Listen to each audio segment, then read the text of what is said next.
आज की इस वीडियो में हम जानेंगे कि कैटलॉग को कैसे पढ़ते हैं, इंजेक्शन मोल्डिंग मशीन के कैटलॉग को हम कैसे पढ़ते हैं और कैसे समझते हैं और उसके हिसाब से हम मशीन का सिलेक्शन कैसे करते हैं।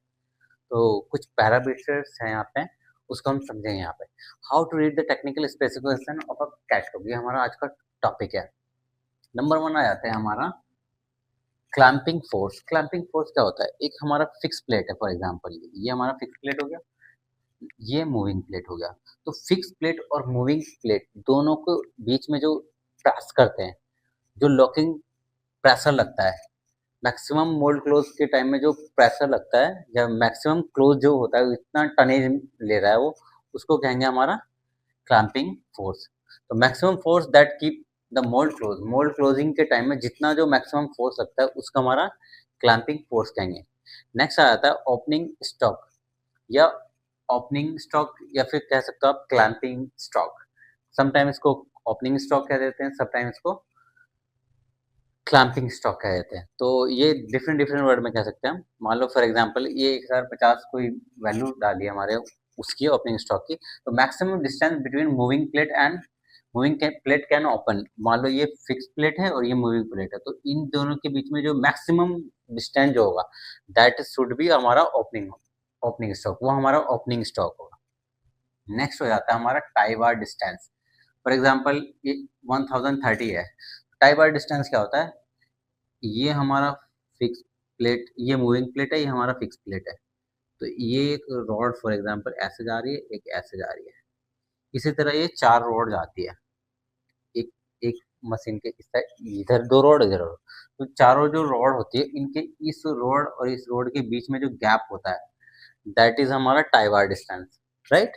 तो space between tie bar limit mould size, इसके बीच में जो मोल्ड हमारा कितना साइज का मोल्ड इंसर्ट हो सकता है इस टाई बार के बीच में, तो दैट इज हमारा tie bar.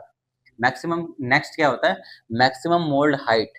Maximum mould height क्या होता है? Thick thickness, thick set mould that machine can accommodate, जो मैक्सिमम हमारा मोल्ड ओपन हो सकता है, राइट। मोल्ड हाइट हो जाएगी वो हमारी। और नेक्स्ट हो जाता है minimum mould height. Minimum mould height क्या होता है? थिन सेट मोल्ड, जो थिन सेट जो मोल्ड होगा कैन अकोमोडेट, तो कम से कम कितना हमारा मोल्ड ओपन हो सकता है और कितना क्लोज हो सकता है, तो वो हमारा मैक्सिमम टू मिनिमम हो गया। नेक्स्ट हो जाता है day light time. Day light time क्या होता है? हमारा मैक्सिमम डिस्टेंस, जो हमारा मैक्सिमम डिस्टेंस है between the plate when fully open. मान लो ये हमारा फिक्स प्लेट है, ये मूविंग प्लेट है, और ये हमारा नेक्स्ट हो गया रेयर प्लेट। तो ये मान लो टॉगल है, तो ये टॉगल मैक्स यहाँ तक कितना डिस्टेंस तक, मान लो यहाँ यहाँ से ये यहाँ कितना तक ये जा सकता है पीछे, फुल्ली टॉगल कितना ओपन हो सकता है, तो दैट इज हमारा मोल्ड हाइट हो गया, वो हमारा मोल्ड हाइट हो गया, राइट। तो यहाँ पे 2080 है तो फुल्ली कितना मोल्ड हमारा ओपन हो सकता है, वो हमारा मैक्सिमम डे लाइट हो गया। नेक्स्ट हो जाता है हमारा इजेक्टर स्टॉक। इजेक्टर स्टॉक क्या होता है? Maximum travel of the ejector. For example हमारा ये मशीन है, यहाँ मोल्ड लगा हुआ है, ये मोल्ड है हमारा लगा हुआ, ये यहाँ से इजेक्टर लगा, लगने के बाद कितना कितना ये हमारा इजेक्टर बाहर होगा, यहाँ पे ऐसे बाहर निकल के और पीस में लग के एग्जिट होगा, कितना होगा, तो वो हमारा इजेक्टर का ट्रबल होगा। और कितने फोर्स के साथ ये इजेक्टर हमारे मोल्ड में लगेगा जिससे हमारा पार्ट इंजेक्ट हो जाए, तो वो हमारा हो जाएगा इजेक्टर फोर्स। एग्जाम्पल के तौर पे 190 यहाँ पे दिया हुआ है, ठीक है। नेक्स्ट क्या हो जाता है? इजेक्टर की क्वांटिटी। जब हम मशीन जाते हैं सेलेक्ट करने, तो वहाँ पे इजेक्टर की कितने पीस इजेक्टर लगना है उसके हिसाब से हम यहाँ पे होता है नंबर ऑफ क्वांटिटी, 5 6 10 होता है एग्जाम्पल के तौर पे।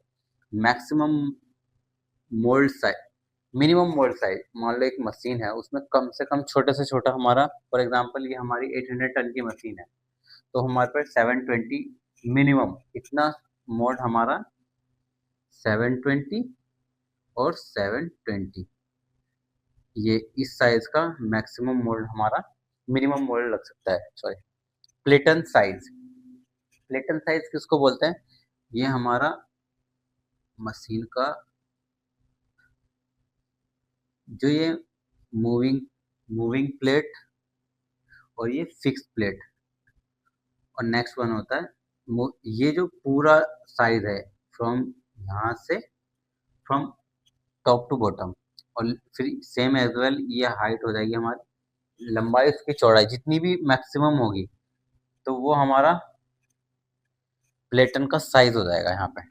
तो ये एक ओवरऑल हमारी जो डिस्कशन चल रही है इस टॉपिक पे। क्लैंपिंग यूनिट जब हम सर्च करते हैं तो नंबर वन, मशीन बाय करने से पहले हम क्या क्या पैरामीटर को चेक करते हैं। हमारा कितना लॉकिंग प्रेशर हमें रिक्वायर्ड है, हमारा जो पीस है कितना ओपन होगा, ओपनिंग उसको क्या चाहिए, टाई बार हमारा मोल्ड का साइज क्या है, उसके हिसाब से हमें टाई बार को समझना पड़ेगा। मिनिमम मोल्ड हाइट हमें कितनी चाहिए और मैक्सिमम कितनी चाहिए, और ओवरऑल क्लैंपिंग यूनिट का साइज क्या होना चाहिए, मैक्सिमम इजेक्टर लगना है कितना लगना है। तो ये सारे पैरामीटर को हमें समझना पड़ेगा। Then we can select the right machine for our production. तो ये क्लैंपिंग यूनिट को लास्ट वीडियो में हमने डिस्कस करा था इंजेक्शन यूनिट, और इस वीडियो हमने डिस्कस करा है क्लैंपिंग यूनिट। अब नेक्स्ट वीडियो में हम जब डिस्कस करेंगे अदर पैरामीटर, और फिर उसके बाद लास्ट में मशीन के लेंथ विथ हाइट वो सारी साइज को हम समझेंगे। फॉर ओवरऑल एक सेकंड पॉइंट ऑफ व्यू हो गया। Thanks for watching till here, bye bye everyone. Like and subscribe करें इस चैनल को। Thank you so much everyone.